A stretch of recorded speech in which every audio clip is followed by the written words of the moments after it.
Muito bem, pessoal. Gostaria de conversar um pouquinho sobre uma novidade aí na internet para aqueles que gostam de jogar.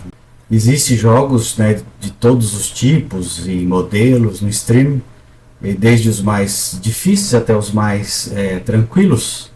Né? Claro que também há algumas gemas preciosas do catálogo da plataforma, como por exemplo um simulador gratuito em que você pode ser o próprio Jesus Cristo. É isso mesmo, o próprio Jesus Cristo.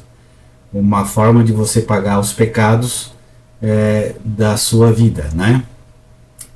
E acredite, o I Am Jesus Christ, você realmente poderá fazer tudo o que Jesus fez na história há quase 2000 anos atrás.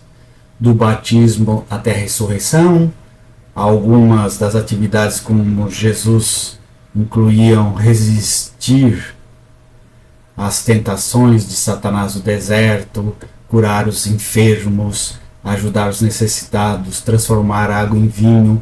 Outras missões do jogo gratuito de Jesus Cristo no stream também incluem alimentar mais de 5.000 pessoas, dar visão aos cegos, acalmar o mar num dia chuvoso e até realizar uma lista de 30 diferentes milagres. Você tem que fazer tudo isso no jogo para completar o jogo. Muito interessante. E aí você começa a perceber que com esse jogo nós podemos fazer um parâmetro, uma ideia de como foi escrito os evangelhos ou a Bíblia de uma forma mais moderna. Né? Você pode entender que aqui neste jogo você vê que o jogador é Jesus Cristo, e ele, o jogador, faz Jesus Cristo fazer os milagres e curar os doentes, transformar a água em vinho, multiplicar pães, mas tudo você precisa passar por uma dificuldade para fazer isso acontecer, né? Mas quem faz o jogo acontecer, quem faz Jesus fazer as ações é o jogador. Na Bíblia também é a mesma coisa. Nós temos o narrador dos textos bíblicos. Os textos foram escritos, por exemplo, do Novo Testamento, ali os evangelhos, né? 20, 25 anos, 30 anos depois da morte de Jesus. E houve aí uma conversa de um crente para outro crente, que foi passando para outro crente, que foi passando para outro, e de repente um deles, ou uma comunidade toda, resolveu escrever tipo os evangelhos, né? Nenhum evangelho foi escrito pelo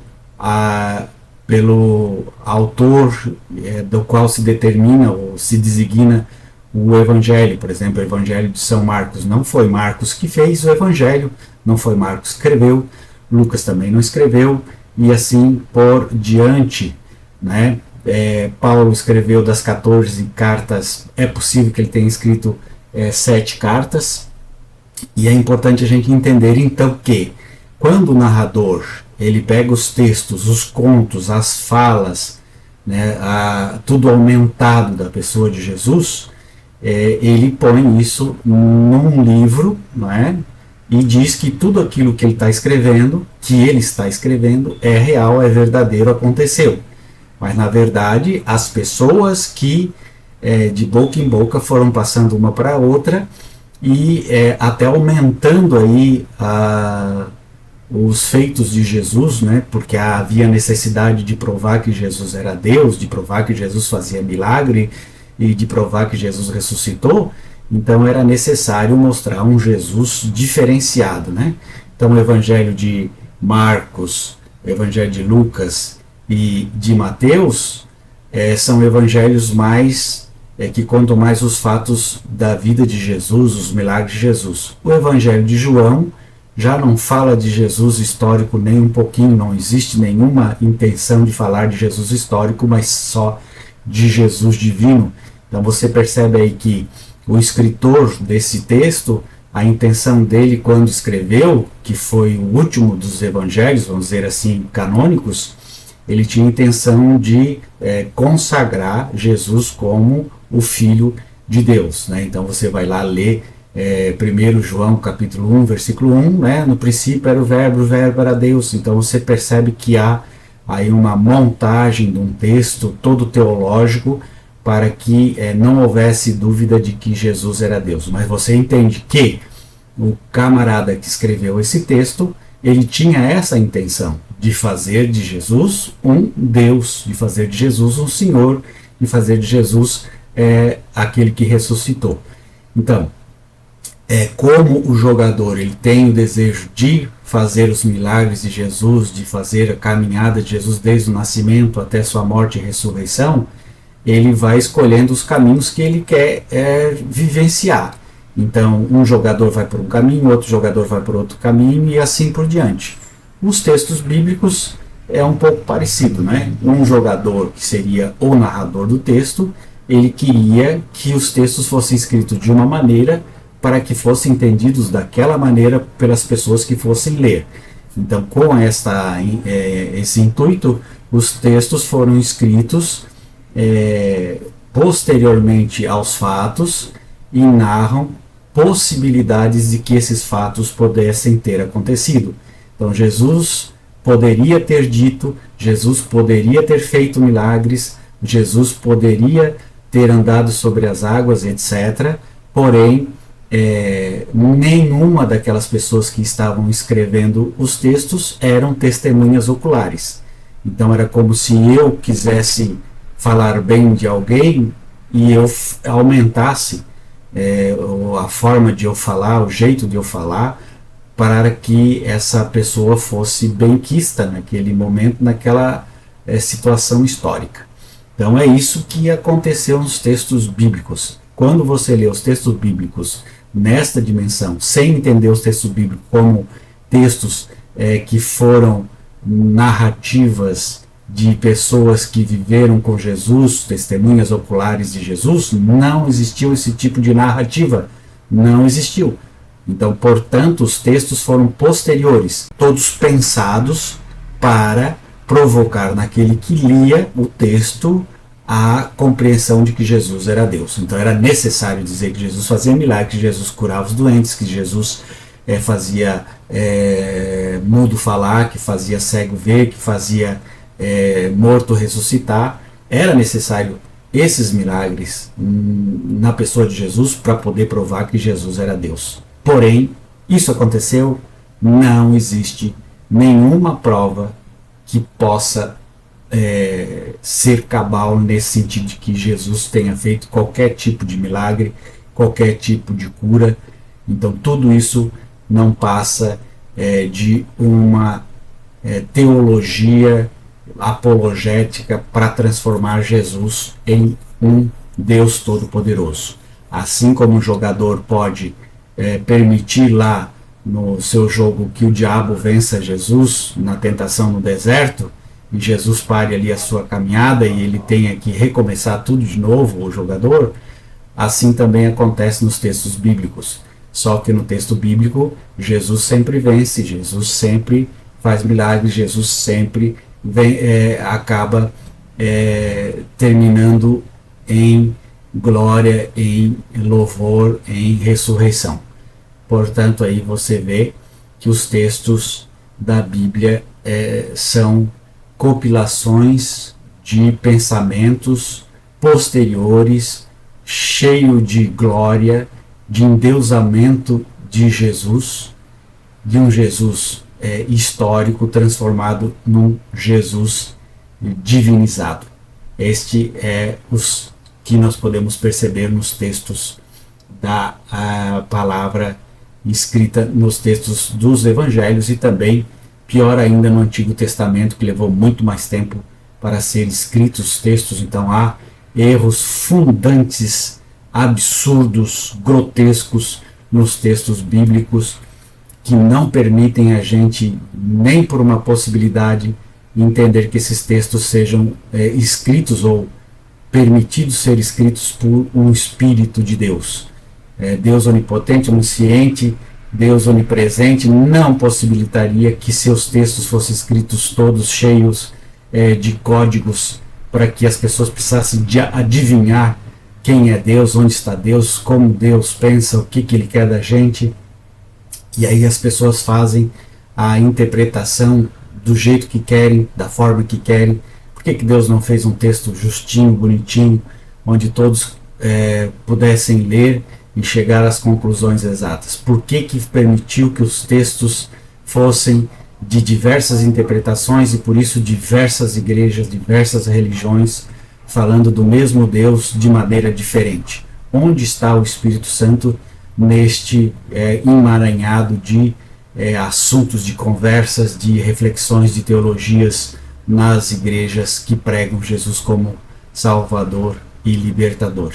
Então parece que cada um pastor, cada um chefe de uma igreja, ele é como se fosse o jogador deste jogo, né? Ele leva Jesus para onde ele quer, da forma que ele quer, faz Jesus fazer o que ele quer, e não aquilo que foi realmente o que aconteceu de fato.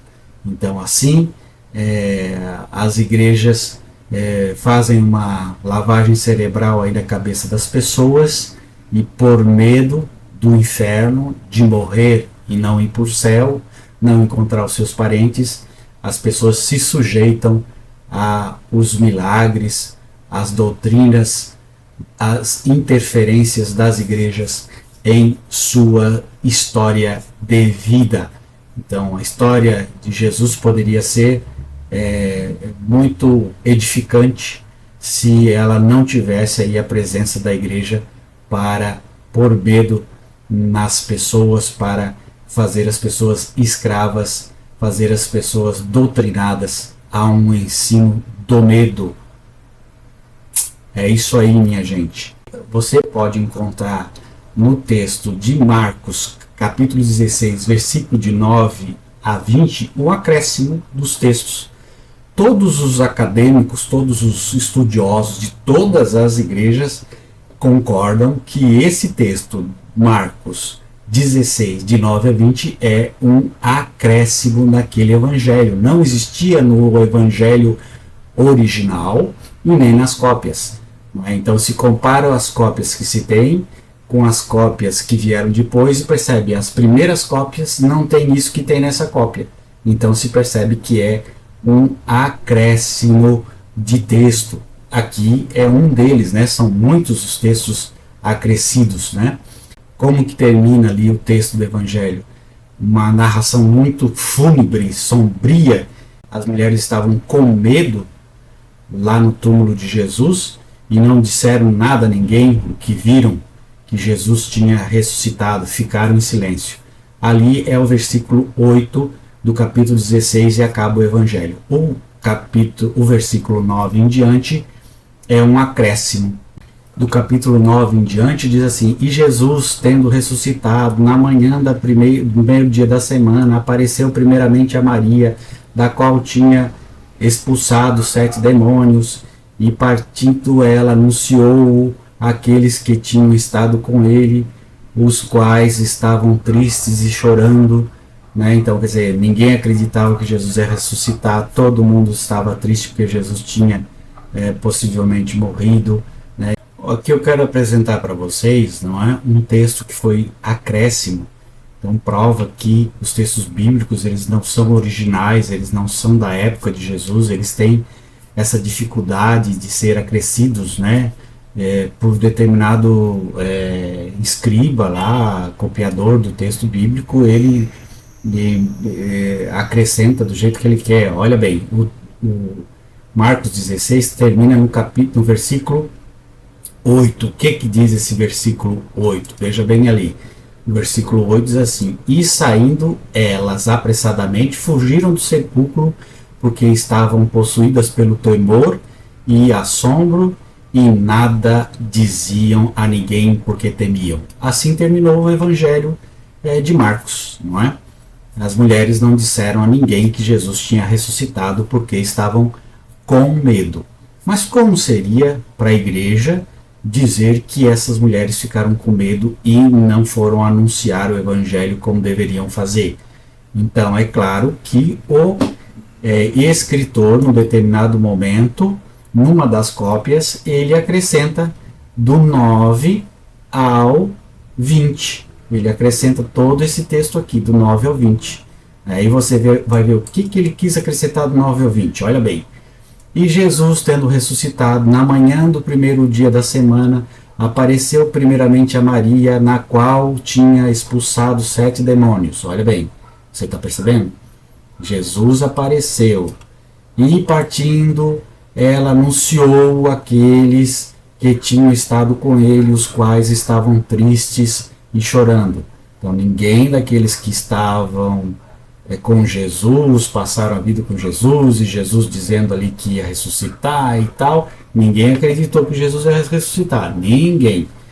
E ouvindo eles que vivia e que tinha sido visto por ela, não creram. E assim por diante vai dizendo, né? Até que Jesus apareceu aos 11 e aí eles viram e creram. Esse texto é acréscimo. Toda academia que estuda a Bíblia, que entende Bíblia, todas as igrejas que têm aí teólogos e exegetas, concordam que do 9 ao 20 do capítulo 16 de Marcos é acréscimo. Alguém colocou esses textos ali. Eles não estavam nas primeiras cópias originais. Então, para você ver que Jesus, os textos são conforme a ideia de quem está escrevendo, não com a realidade. Você percebe isso? Um abraço. Tchau, tchau.